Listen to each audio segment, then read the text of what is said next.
Al llegar junto a las aguas, el peregrino se volvió hacia Bachie y el Bonzo-Ya y les dijo: «Decidid entre vosotros dos quién se mete primero».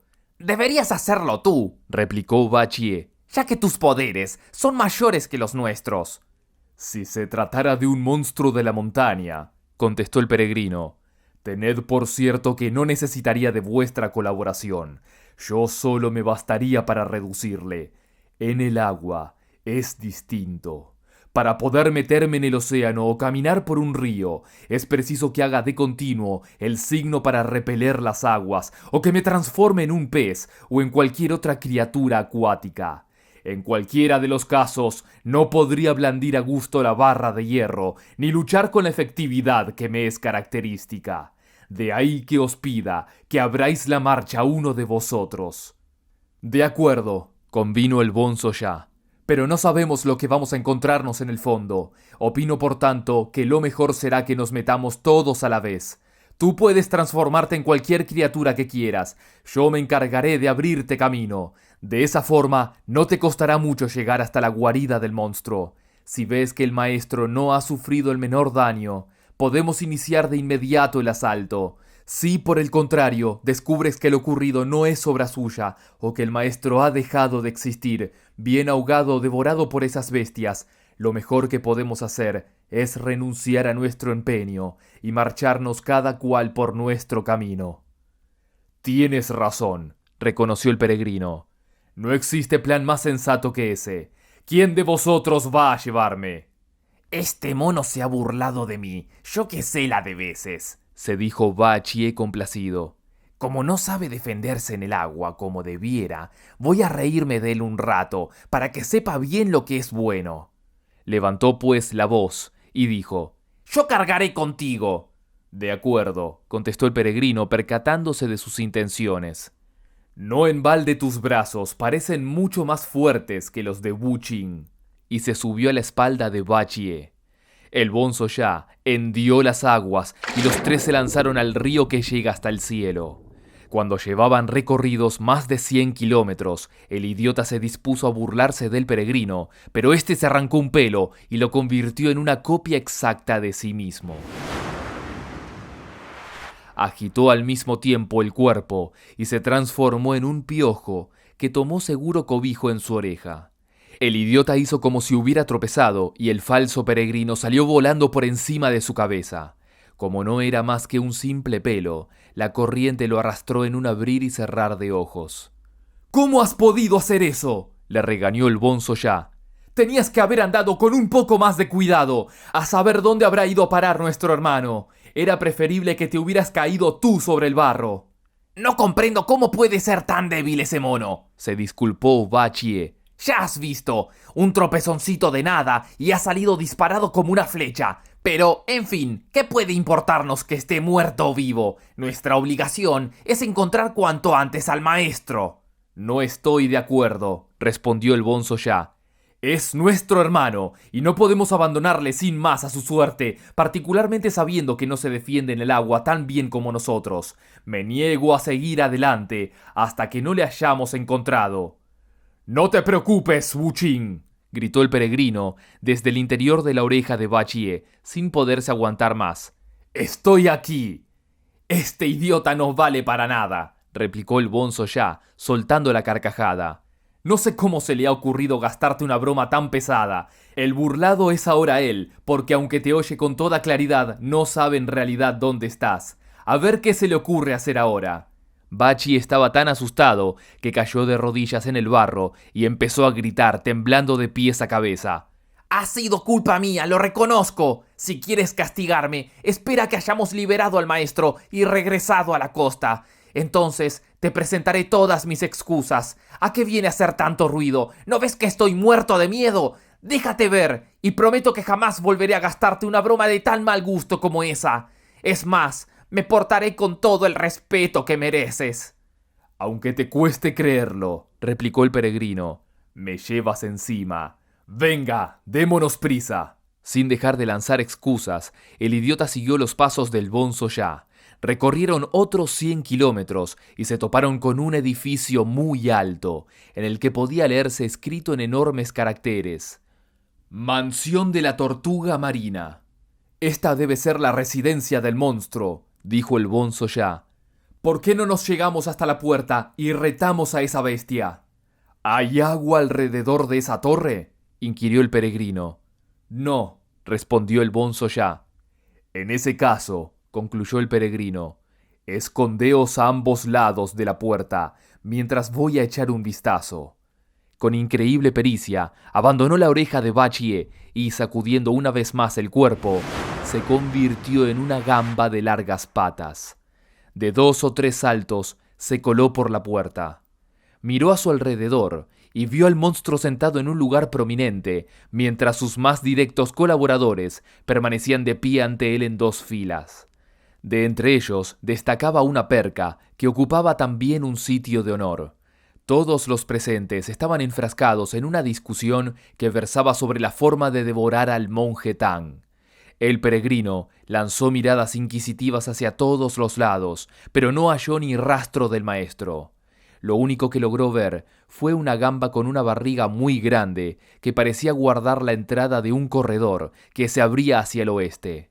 El peregrino se llegó hasta ella y la saludó diciendo: «El gran rey está discutiendo con los demás cuál es la mejor forma de comerse a ese tal monje Tang, pero lo que yo quisiera saber es dónde se encuentra tan singular personaje».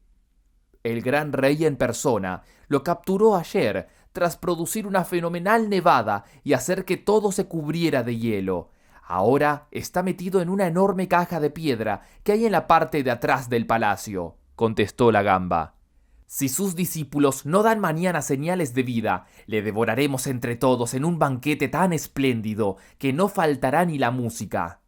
El peregrino continuó charlando con ella un buen rato y se retiró a continuación a la parte del palacio que le había dicho la gamba. No tardó en encontrar la caja de piedra. Parecía una posilga o una especie de túmulo funerario. A primera vista comprobó que medía alrededor de 3 metros de largo. Se subió encima de tan singular construcción y oyó los sollozos de Tripitaka, que no dejaba de lamentarse.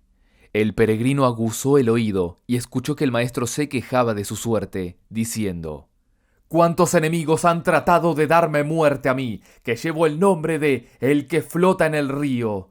Parece como si desde el momento mismo de mi nacimiento hubiera estado predestinado a morir en el agua. Hasta mi madre me confió a la bravura de las olas. Por mi afán de encontrar a Buda en las tierras del occidente, me he visto sumergido en las profundidades, pasando una prueba terrible en el río Negro. Mi suerte no ha mejorado, pues a punto estoy de encontrar la muerte en esta corriente convertida en hielo. No sé si mis discípulos podrán llegar hasta aquí o si podré por fin regresar a casa con las escrituras». Al oír tan conmovedores lamentos, el peregrino no pudo aguantar más y dijo: «No estéis tan abatido, maestro. El libro de los desastres acuáticos afirma: mientras la tierra es la madre de las 5 fases, el agua es en realidad su origen. Sin la tierra no existe el nacimiento, pero no puede darse ningún tipo de crecimiento sin el agua. No os preocupéis, maestro. Aquí está Wukong para ayudaros». «¡Sácame de aquí!», suplicó Tripitaka. «Procurad tranquilizaos», le aconsejó el peregrino. «Antes de poneos en libertad, debo acabar con ese monstruo». «Date prisa, por favor», insistió Tripitaka. «Un día más aquí y muero asfixiado». «Os aseguro que no sucederá eso», trató de apaciguarle el peregrino. «Ahora debo marcharme». Dándose la vuelta, se llegó de un salto hasta la puerta y tras recobrar la forma que le era habitual, gritó: «¡Bachie! ¿Has averiguado algo?», preguntaron el idiota y el bonzo ya acercándose a él. «Fue el monstruo ese el que atrapó al maestro», contestó el peregrino. «Todavía no ha sufrido daño alguno, pero se encuentra metido en una caja de piedra. Opino que deberíais retarle mientras yo me llego a la superficie. Si sois capaces de vencerle, no dudéis en hacerlo. Pero si no podéis con él, fingid que os abandonan las fuerzas y obligadle a salir fuera del agua. Ya me encargaré yo de darle su merecido». «De acuerdo», convino el bonzo ya. «Puedes irte tranquilo. Nosotros nos encargaremos de todo. Tras hacer con los dedos el signo para repeler el agua, el peregrino salió disparado del río y se quedó de pie junto a la orilla, a la espera de lo que pudiera suceder. Bachie, mientras tanto, adoptó una postura amenazadora y, llegándose hasta la puerta, bramó con voz potente: ¡Pon inmediatamente en libertad a mi maestro, bestia maldita! Los diablillos que hacían guardia corrieron al interior a informar a su señor. Ahí fuera hay alguien que exige la inmediata liberación de su maestro. Deben de ser los monjes que me atacaron, comentó el monstruo. Traedme la armadura. Los diablillos así lo hicieron. En cuanto se la hubo ajustado, el monstruo cogió el arma y salió a la puerta, encontrándose de frente a Bachie y al Bonzo Ya, que no paraban de mirarle, estudiando con atención cada uno de sus movimientos. De alguna forma, quedaron sorprendidos de su apariencia. El yelmo con el que se protegía la cabeza era de oro puro y emitía una extraña luminosidad que realzaba la coraza, también hecha del mismo material. Por contraste, llevaba ceñida la cintura con un preciado cinturón confeccionado con perlas y jade, que nada parecía tener que ver con sus sobrias botas de cuero marrón. Poseía una nariz tan aguileña que recordaba una montaña, una frente tan ancha que hacía pensar en la de un dragón, unos ojos tan fieros y redondeados que hacían pensar en un volcán, unos dientes tan afilados como espadas de acero, un cabello tan corto y alborotado que traía a la mente las caprichosas formas de una llama, y una barba tan puntiaguda como una lima. En la boca llevaba una especie de alga filamentosa, cuya fragilidad y color verdoso contrastaban abiertamente con el mazo de bronce rojizo que llevaba en las manos.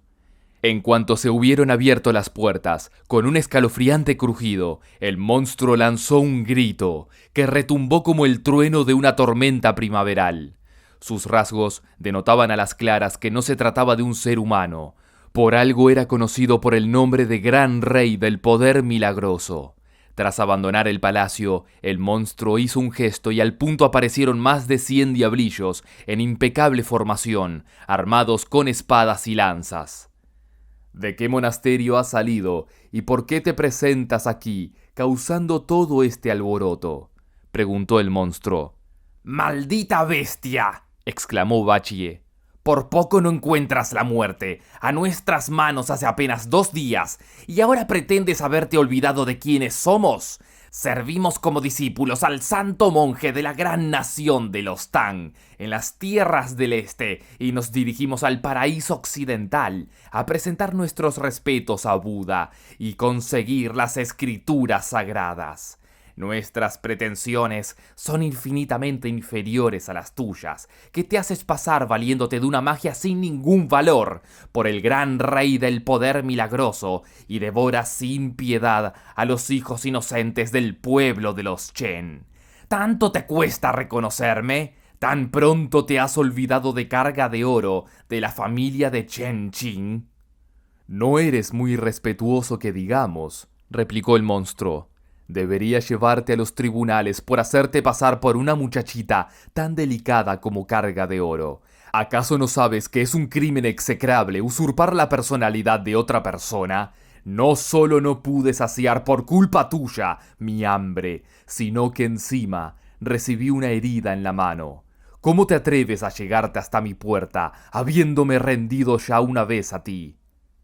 Si te hubieras rendido realmente, repuso Bachie, no habrías hecho caer una nevada tan copiosa, ni habrías atrapado a mi maestro en el hielo. Si quieres que todo siga como hasta ahora, ponle inmediatamente en libertad. De lo contrario, tendrás que volver a probar el sabor de mi tridente. Vaya, se ve que con la lengua eres un guerrero excelente, exclamó el monstruo sonriendo burlón.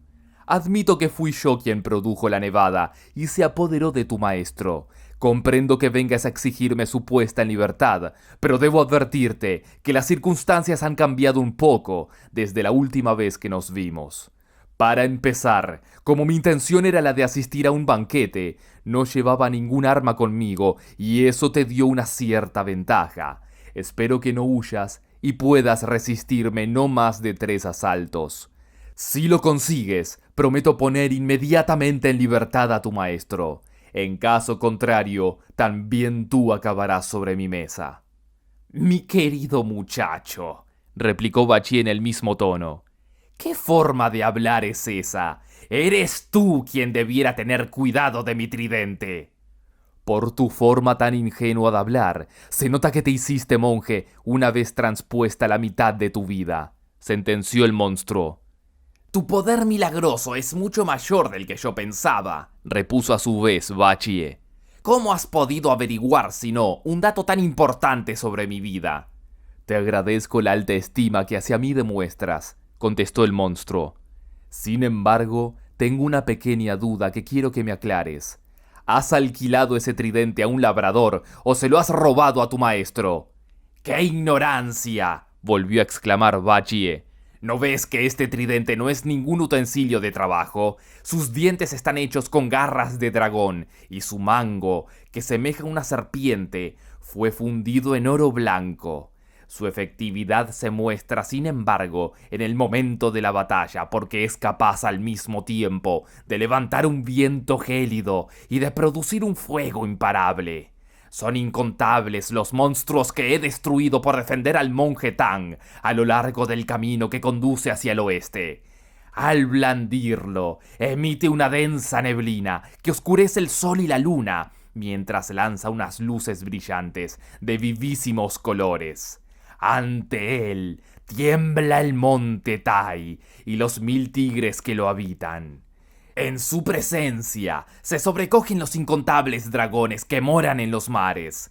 Es muy posible que poseas un poder milagroso, pero no podrás evitar que este tridente te produzca en el cuerpo 9 agujeros horribles, por lo que se te escapará la vida a borbotones. El monstruo, por supuesto, no creyó ni una sola de sus palabras. Pensando que se trataba de una fanfarronada simple y llana, levantó el mazo de bronce y lo dejó caer con todas sus fuerzas sobre la cabeza de Bachie. Afortunadamente, este lo esquivó con ayuda del tridente y exclamó furioso: ¡Maldita bestia! Se nota que también tú te hiciste espíritu en la mitad de tu puerca vida. ¿Quién te ha dicho eso?, preguntó el monstruo sorprendido. Por la forma como blandes ese mazo de bronce, repuso Bachie. Deduzco que has debido de ser ayudante de herrero o algo por el estilo. Este mazo, explicó el monstruo, no sirve para domar los metales. Posee 9 porciones iguales que recuerdan los pétalos de una flor. Aunque esté hueco, su tallo permanece eternamente lozano y verde. En el mundo mortal no existe nada que se le parezca, ya que tuvo su origen en el mismo reino en el que moran los dioses. En el estanque de jaspe adquirió su lozanía y en el de jade el inmarcesible aroma que lo caracteriza. Yo mismo, a fuerza de practicar la virtud, lo templé, dotándolo de poderes mágicos que lo hacen tan duro y resistente como el acero.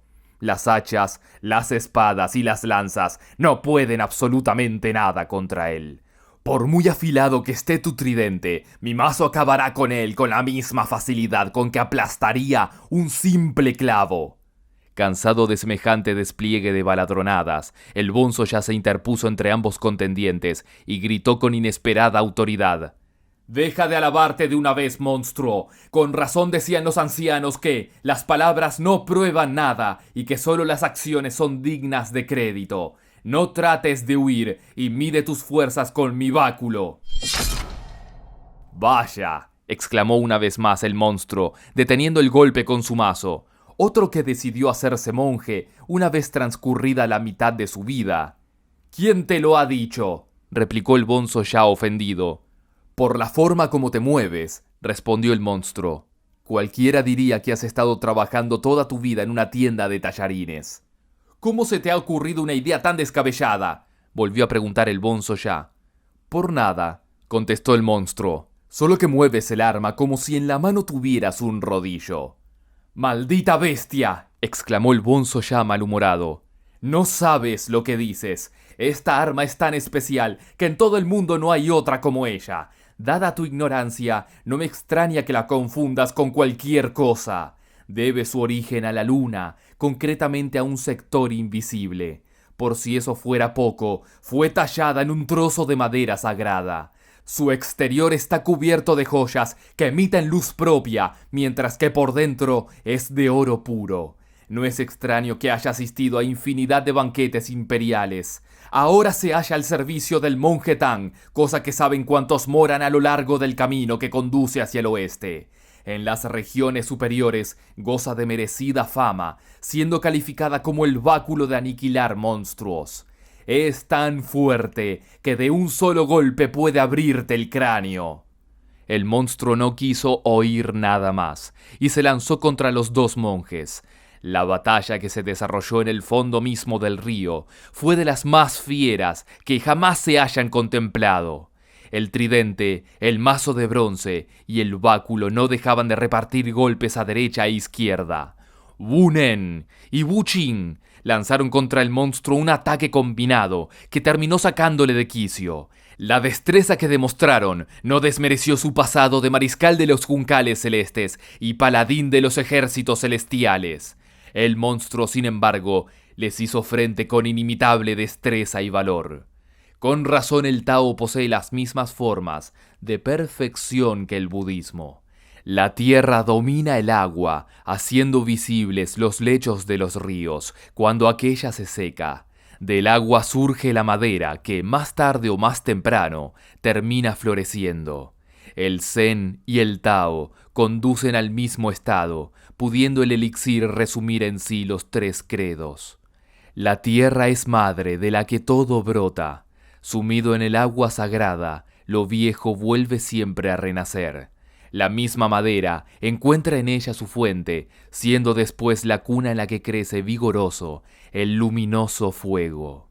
Idénticas y distintas son, al mismo tiempo, las 5 fases, de ahí que parezcan anularse mutuamente. La diferencia de sus naturalezas no es más que mera ilusión. Por eso mismo, el mazo de bronce, el báculo y el tridente eran incapaces de sacar ventaja de su supuesta superioridad, haciendo que los golpes se multiplicaran hasta el infinito. Quienes blandían armas tan poderosas eran conscientes de que arriesgaban sus vidas por un monje, coqueteando con la muerte a causa de Sakyamuni. El mazo de bronce era el que más actividad desplegaba, tratando de mantener a raya al báculo a su izquierda y al tridente a su derecha. Más de 2 horas estuvieron guerreando bajo las aguas, sin que se destacara un claro vencedor. Comprendiendo que todos sus esfuerzos eran inútiles, Ba Chie hizo un gesto al Bonzo Ya, y los dos fingieron estar al límite de sus fuerzas. Sin ninguna vergüenza, se dieron la vuelta y huyeron arrastrando sus armas. «¡Quedaos aquí!», ordenó el monstruo. «Mientras trato de darles alcance, os servirán de plato principal». Como un viento huracanado que arranca las hojas muertas y termina de secar las flores ya marchitas, el monstruo se lanzó tras ellos, camino de la superficie. Apostado en la orilla oriental, el gran sabio miraba fijamente las aguas, sin pestañear una sola vez. De pronto, se agitaron las aguas y se oyeron bramidos y gritos. Ba Chi apareció el primero, voceando muy nervioso. «¡Que viene! ¡Que viene!». El Bonzo Ya le seguía muy de cerca, repitiendo en el mismo estado de excitación. «¡Aquí está ya! ¿A dónde creéis que vas?», bramaba a su vez el monstruo. Pero en cuanto hubo salido del agua, se topó con el peregrino, que le increpó diciendo: «¡Prueba el sabor de mi barra, bestia inmunda!». El monstruo se hizo a un lado con inesperada agilidad, parando diestramente el golpe con ayuda de su mazo. La lucha no podía ser más desigual. Mientras uno levantaba montañas de olas, el otro daba muestras de su inigualable técnica guerrera desde la orilla. Al cabo de 3 asaltos, comenzaron a flaquearle las fuerzas al monstruo y se lanzó de nuevo a las aguas, perdiéndose entre una maraña de remolinos y olas. El peregrino se volvió entonces a sus hermanos y les dijo: «Debo felicitaros por haberos batido tan bien con esa bestia». «En tierra ese monstruo es un guerrero formidable», comentó el Bonzo Ya. «pero en el agua no hay quien pueda derrotarle. Ba Chie y yo le hemos hostigado por todos los lados y lo único que hemos conseguido ha sido mantenerle a raya. ¿Qué podemos hacer para liberar al maestro? Dejémonos de discusiones inútiles, sugirió el peregrino. Es muy posible que trate de hacerle todo el daño que pueda para vengarse. Ahora mismo voy a tratar de hacerle salir otra vez, dijo Bachie. Tú colócate a media altura y cuando le veas asomar la cabeza, propínale uno de esos golpes que tú sabes dar. Si no le matas, por lo menos conseguirás hacerle perder el sentido y yo me encargaré de rematarle con el tridente. Excelente idea, concluyó el peregrino. Es lo que yo llamo una perfecta colaboración. Si no conseguimos nada de esa forma, no lo lograremos de ninguna.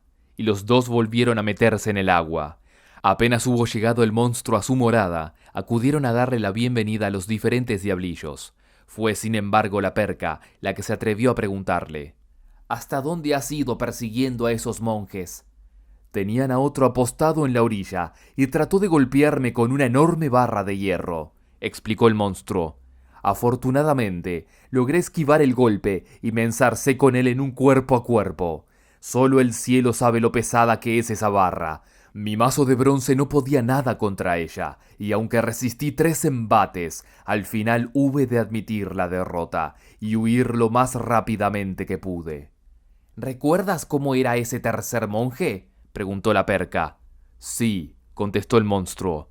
Tenía la cara cubierta totalmente de pelo, su voz recordaba la de un dios del trueno y poseía unas orejas muy picudas. Era además chato en extremo y sus ojos parecían emitir fuego, particularmente sus pupilas, que daban la impresión de estar hechas de diamante. «Hiciste bien en escapar», comentó la Perca. «Si hubieras resistido 3 ataques más, de seguro que hubieras encontrado la muerte. Por los datos que me has dado, creo saber quién era ese monje». «¿De quién se trata?», preguntó el monstruo interesado. «Hace cierto tiempo, cuando habitaba en el océano oriental, oí hablar al rey dragón de su fama», explicó la Carpa. «Ese monje no es otro que el gran sabio, Socia del cielo, el hermoso rey de los monos, un inmortal de la gran mónada, cuyo origen se remonta al caos primigenio, del que todo surgió. Hace 500 años aproximadamente sumió el cielo en un desorden total, poniendo en peligro la existencia misma del Palacio Celeste. Últimamente, sin embargo, ha abrazado el budismo y se ha comprometido a acompañar al monje Tang hasta el paraíso occidental, con el fin de obtener las escrituras sagradas. Por todo ello, ahora se hace llamar el peregrino Sun Wukong. Posee unos poderes mágicos extraordinarios y domina muchas formas metamórficas. Te aseguro que no habrías podido resistirle un solo ataque más. Lo mejor que puedes hacer, por tanto, es renunciar a enfrentarte de nuevo con él». No había acabado de decirlo cuando se presentó un diablillo e informó con la voz alterada: «Ahí están otra vez esos 2 monjes, tildándoos de cobarde y retándoos a un nuevo combate». «Opino, hermana», dijo el gran rey a la Perca, «que tus puntos de vista son totalmente acertados. No voy por tanto a responder a su reto, a ver lo que hacen». Se volvió a continuación a sus subordinados y añadió: «Cerrad las puertas. Como muy bien dice el proverbio, por mucho que grites, nada vas a conseguir porque no pienso abrirte. Me importa poco que se queden esperando 2 o 3 días. Ya se marcharán cuando se cansen. Entonces podremos disfrutar a nuestras anchas de la carne de ese monje Tang». Sin pérdida de tiempo, los diablillos sellaron el acceso a la mansión con rocas y barro. Al verlo, Bachie y el Bonzo Ya intensificaron sus insultos, pero no obtuvieron la menor respuesta. Preocupado, el idiota comenzó a golpear con el tridente las puertas del Palacio de Agua, reduciéndolas a anicos al cabo de unos cuantos golpes. Tras ellas se alzaba, sin embargo, un altísimo muro de piedra contra el que nada pudo su ingenio. «Es claro que ese monstruo está muerto de miedo», comentó el Bonzo Ya. «De ahí que se haya encerrado en su mansión y se niegue a salir. Creo que deberíamos discutir con el peregrino el plan que debemos seguir». Bachie aceptó la sugerencia y regresaron a toda prisa a la orilla oriental. El peregrino aguardaba con impaciencia la aparición del monstruo, suspendido a media altura y escondido entre la neblina. Al ver aparecer a los dos hermanos, comprendió que la cosa no había salido como habían planeado y se dirigió también hacia la orilla. «¿Cómo no os ha seguido esta vez ese monstruo?», les preguntó acercándose a ellos. «Ha cerrado su palacio a cal y canto y se niega a salir», respondió el bonzo ya. De nada sirvió que Bachie echara abajo las puertas. Tras ellas había una sólida muralla de piedras y barro que impedía cualquier intento de entrar. Por eso, al no poder batirnos de nuevo con él, decidimos volver a tratar contigo el camino que debemos seguir para liberar cuanto antes al maestro.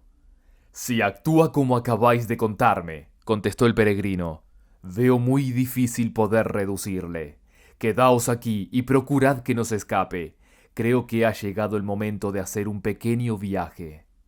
¿Se puede saber a dónde piensas ir?, le preguntó Bachie.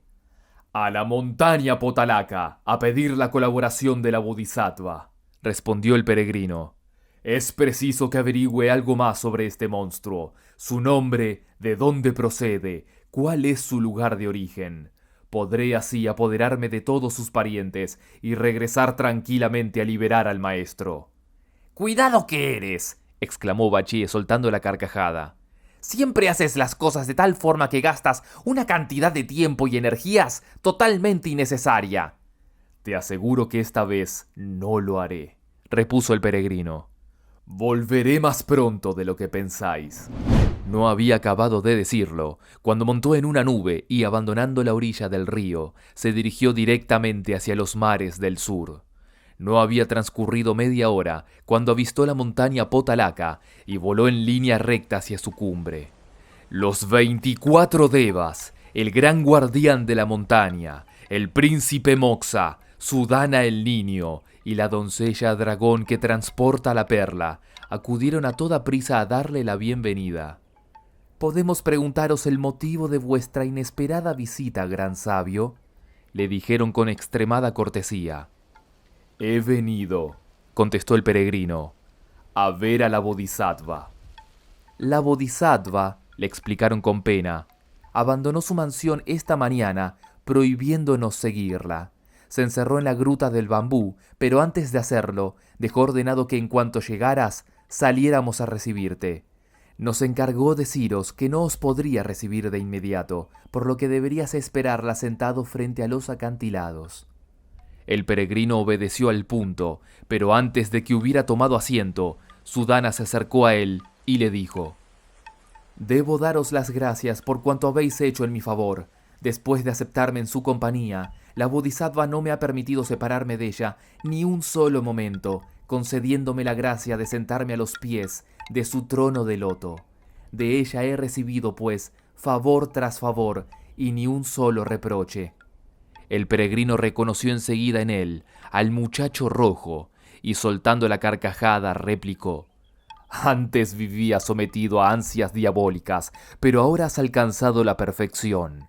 Nada te impide ver en mí a una persona justa y buena». Tras esperar a la Bodhisattva durante un buen rato, el peregrino comenzó a impacientarse y, volviéndose hacia las deidades, les dijo: «Anunciadme, por favor, a vuestra señora. Me temo que si sigo esperando, la vida del maestro puede correr un gravísimo peligro». «No podemos hacerlo», se disculparon las deidades. «La Bodhisattva insistió en que la esperarais aquí». El peregrino poseía un natural impulsivo y, sin poder aguantar más, se lanzó al interior de la gruta del bambú. Los devas no pudieron hacer absolutamente nada por detenerle. A grandes pasos se adentró en la caverna, abriendo cuanto pudo los ojos y mirando furtivamente en todas las direcciones. No tardó en ver a la bienaventurada sentada con las piernas cruzadas sobre unas hojas de bambú. Segura de su soledad, no se había preocupado siquiera de maquillarse y su actitud era totalmente natural. Las trenzas le caían libremente por la espalda y no lucía el menor tocado.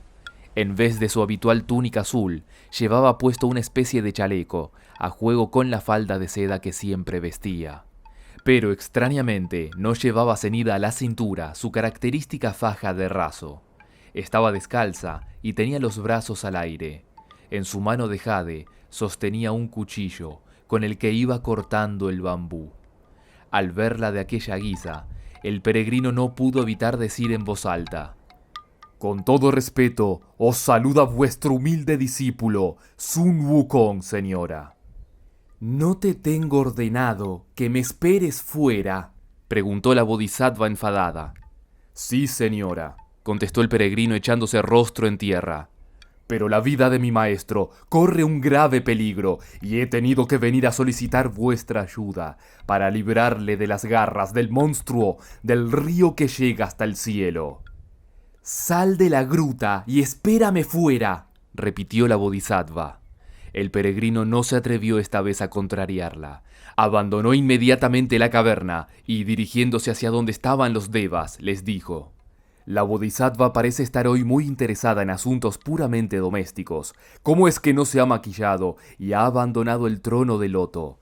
¿Por qué da la impresión, además, de no preocuparse de otra cosa, de cortar bambú?» «No lo sabemos», respondieron las deidades. Después de salir de su mansión esta mañana, se dirigió directamente hacia la gruta, sin reparar si había terminado o no de vestirse. Lo único que nos dijo fue que esperaba vuestra llegada. De seguro está tratando de resolver el asunto que hasta aquí os ha traído». La bodhisattva no tardó en salir de la gruta con una cesta de color rojizo entre las manos. «Vamos a rescatar al monje Tang, Wukong», ordenó sin ninguna explicación. «No es que quiera meterme en vuestros asuntos», replicó el peregrino arrodillándose a toda prisa. «Pero, ¿no opináis que deberíais terminar de vestiros?» «No es necesario que me ponga nada más», respondió la bodhisattva. «Tal como estoy, puedo ir a donde me dé la gana». Tras despedirse de los devas, la bodhisattva montó en una nube y se elevó por los aires. El gran sabio tuvo que seguirla a toda prisa. Su velocidad era tan extraordinaria que no tardaron en llegar al río que llega hasta el cielo. Al verle, Bachie comentó con el bonzo ya: «Cuidado que es impulsivo nuestro hermano. No sé lo que habrá hecho en los mares del sur. El caso es que ha obligado a la bodhisattva a presentarse aquí medio vestida y sin maquillar». Apenas había acabado de decirlo, cuando la bodhisattva puso su sagrado pie en la orilla del río. Los dos monjes se inclinaron respetuosamente ante ella, diciendo: «Perdonadnos por molestaros con tanta frecuencia». La bodhisattva se desató la faja y colgó la cesta de ella, manteniéndose suspendida a media altura en el aire. La fue bajando después hasta tocar el agua y recitó el siguiente conjuro: «Los muertos se marchan, mientras que los vivos permanecen». 7 veces lo repitió y volvió a subir la cesta.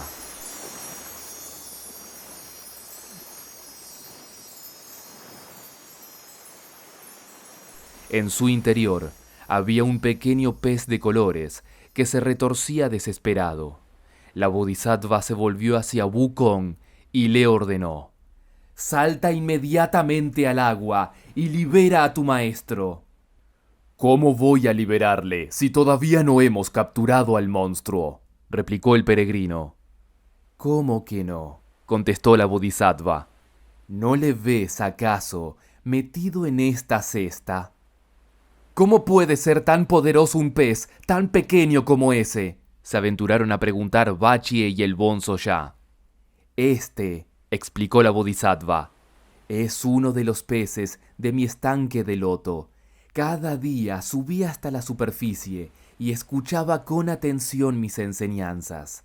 Eso explica que sea tan fuerte, porque su estado de perfección es, ciertamente, muy alto. Su mazo de bronce no es en realidad otra cosa que un capullo de loto y su tallo. El pez lo ha transformado en un arma poderosísima, valiéndose de la magia. Desconozco la fecha en la que la marea alta le arrastró hasta aquí. Lo único que puedo aseguraros es que, cuando esta mañana me asomé al estanque, descubrí que solo faltaba este pez. Tras hacer unos cálculos y consultar las rayas de mi mano, me enteré de que se había convertido en un monstruo que estaba tratando por todos los medios de devorar a vuestro maestro. Fue por eso por lo que ni siquiera me preocupé de ponerme las joyas o de vestirme como normalmente suelo. Me faltaba tiempo para tejer esta cesta y venir a capturarle. Quedaos aquí un momento, por favor, le suplicó el peregrino. Si no os importa, me gustaría convocar a todos los creyentes que hay en el pueblo de los Chen, para que puedan veros. Será un detalle hacia ellos, habida cuenta de los muchos sacrificios que han tenido que hacer por culpa de vuestro pez. No me cabe la menor duda de que eso los convertirá para siempre en devotos vuestros. De acuerdo, asintió la Bodhisattva.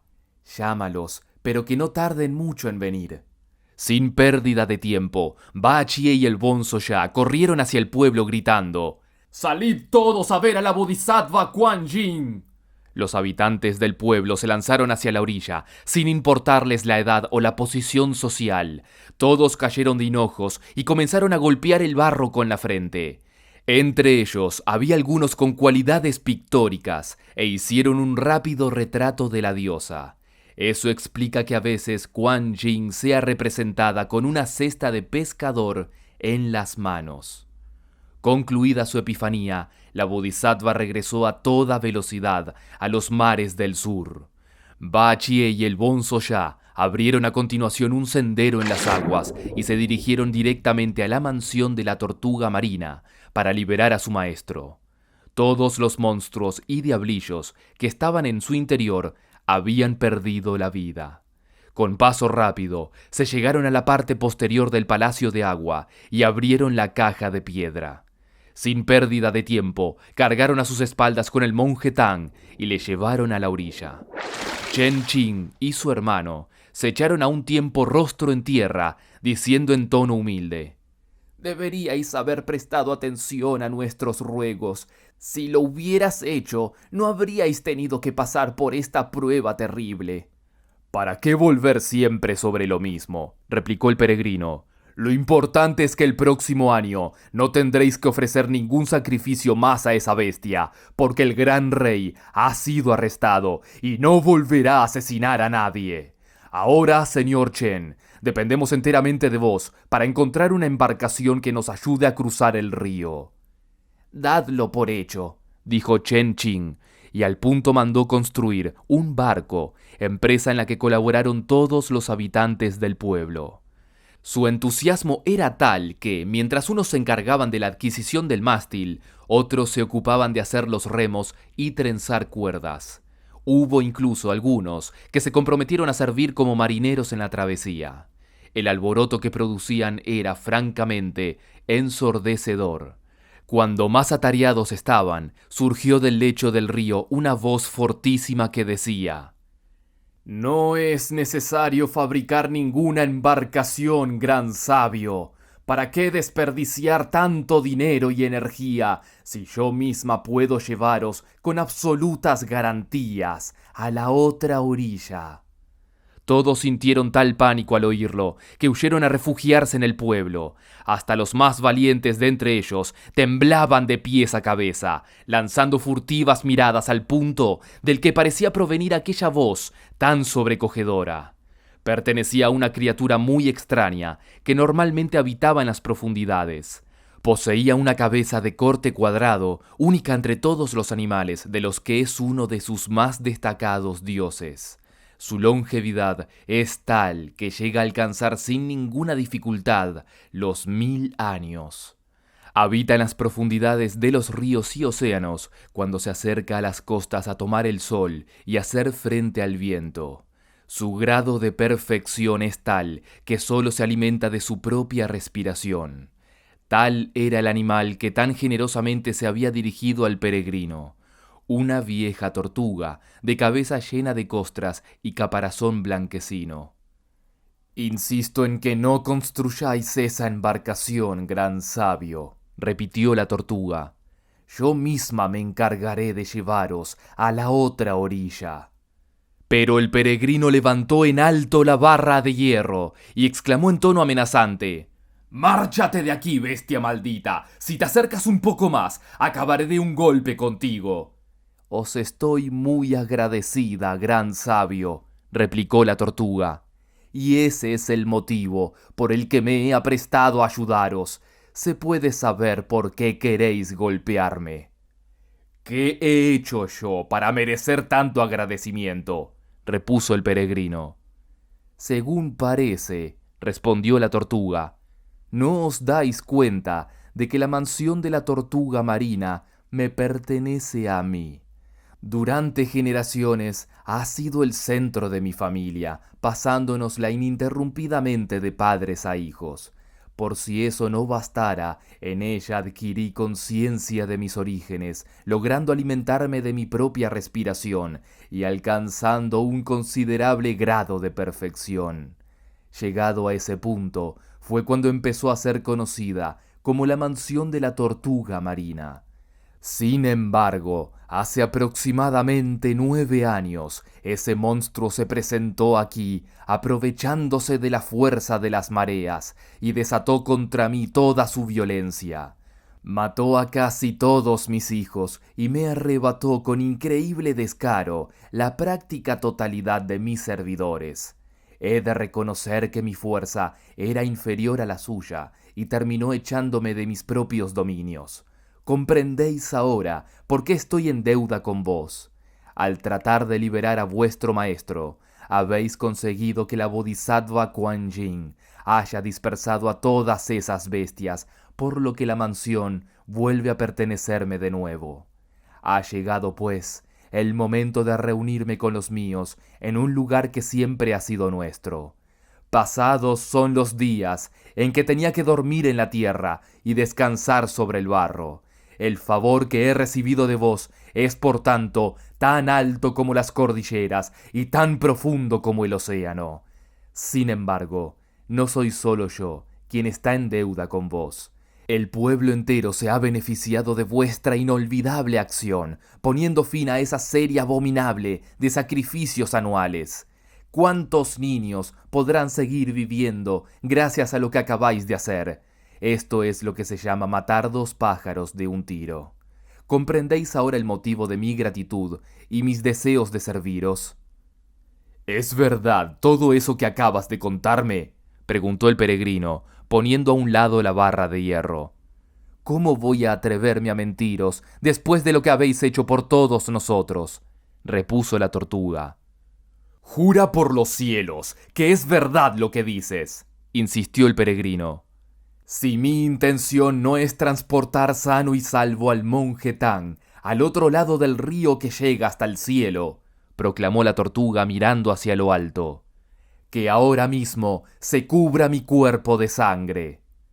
Acércate, le ordenó entonces el peregrino. La tortuga nadó hasta la orilla y se arrastró después por la tierra firme. Poco a poco, los curiosos se fueron acercando a ella y comprobaron asombrados que su enorme concha medía alrededor de 15 metros. «Subid sin ningún temor, maestro», dijo el peregrino al monje Tang. «Me temo que el caparazón de esta tortuga no sea lo suficientemente seguro», comentó Tripitaka. «Ya visteis lo que ocurrió con el hielo. A pesar de su grosor, terminó trayéndome la ruina». «No os preocupéis por eso», dijo la tortuga. «Aunque no lo parezca, soy mucho más segura que el hielo. Soy consciente de que el más mínimo error es capaz de traerme la ruina». «Si me permitís mi opinión», se aventuró a decir el peregrino, «creo que una criatura que ha obtenido el don de la palabra es absolutamente incapaz de mentir. Traed rápidamente el caballo». Todos los habitantes del pueblo de los Chen los siguieron hasta la orilla. El peregrino montó el caballo en la tortuga y pidió al monje que se colocara a su izquierda, mientras el bonzo ya lo hacía a la derecha. Él se puso delante y Bachie detrás. Temiendo que, a pesar de todo, la tortuga pudiera jugarles una mala pasada, se quitó la piel de tigre y la usó a manera de riendas. Colocó a continuación un pie sobre su cabeza y, como si fuera un vulgar carretero, sostuvo en la mano, a manera de fusta, la temible barra de hierro. «Puedes empezar a moverte», dijo el peregrino a la tortuga, «pero sin brusquedades. Recuerda que si haces el menor movimiento en falso, te descargaré un golpe sobre la cabeza». «Estate tranquilo», repuso la tortuga. «Todo irá bien». Estiró las 4 patas y se deslizó por las aguas con la misma suavidad que si se encontrara en terreno firme. El gentío que se había arremolinado en la orilla comenzó a quemar incienso y a gritar, al tiempo que hacía profundas reverencias. ¡Namo Amitabha! Era como si los arhats hubieran bajado a la tierra o se hubieran aparecido a los mortales todos los bodhisattvas. La gente continuó con los ritos hasta que los peregrinos se hubieron perdido en la distancia. El maestro y los discípulos lograron cruzar aquella enorme masa de agua en menos de un día.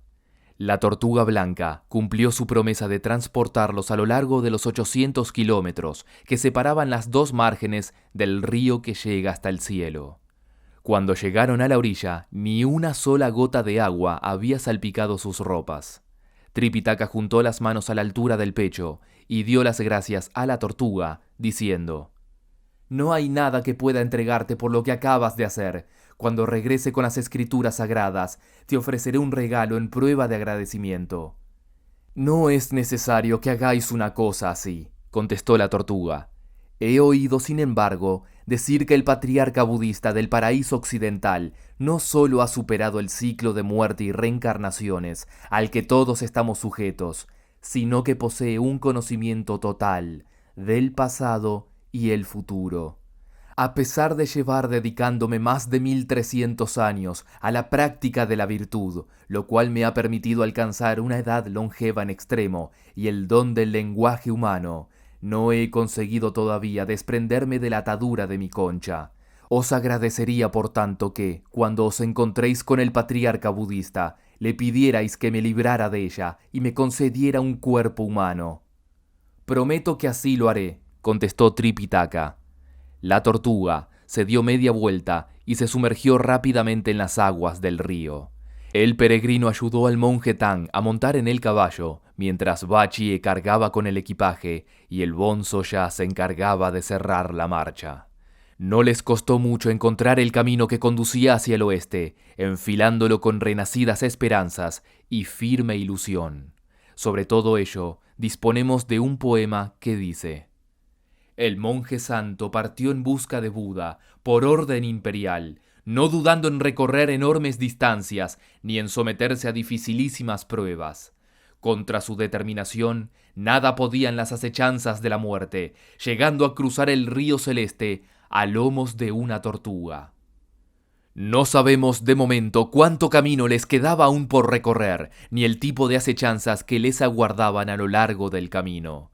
Quien desea averiguarlo tendrá que escuchar, pues, las explicaciones que se ofrecen en el siguiente capítulo.